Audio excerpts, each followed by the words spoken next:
My friend who has just spoken commenced his speech by saying that he wished that some of the speakers tonight had taken the line of inquiring into the effects of which government expenditure was having on industry. I shall try to proceed along the line he desires. I am one of those who believes if the present amount of government expenditure is maintained, we as a nation are on the road to bankruptcy.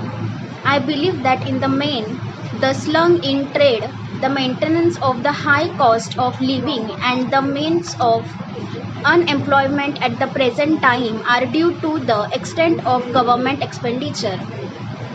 I believe it has become the duty of every member of the House by every means in his power to induce the government not in any party spirit but absolutely in the national interest to drastically reduce the amount which they are spending. Para. As honorable member introduced what to my mind is the basic point of our commercial success. For 3 or 4 generations before the war, our trade was extending year by year. That was no doubt partly due to the enterprise and ability of our employers and the skill and ability of our workers.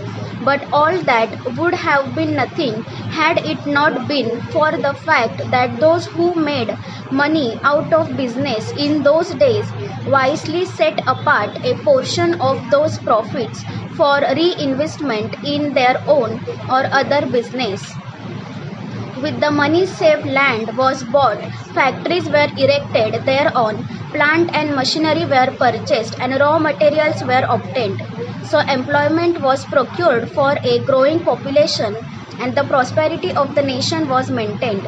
The position today is that we are not merely not saving, but are actually drawing on our capital.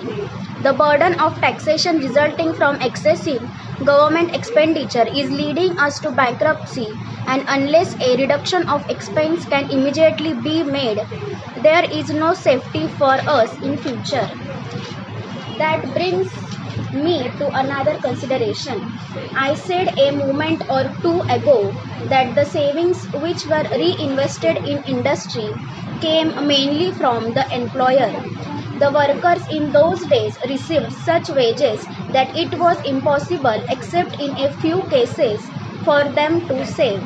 It is clear to everyone that the state of affairs is not going to be maintained in future years. The working classes are claiming a share in the control and profits of industry. Most wise men recognize that claim must be granted in the national interest, while it is essential that savings should be reinvested each year after year in industries. All the savings in the world will not give us the production that we require, unless that will to work exists. At present, the will to work is not strong enough. It will only be secured by revision.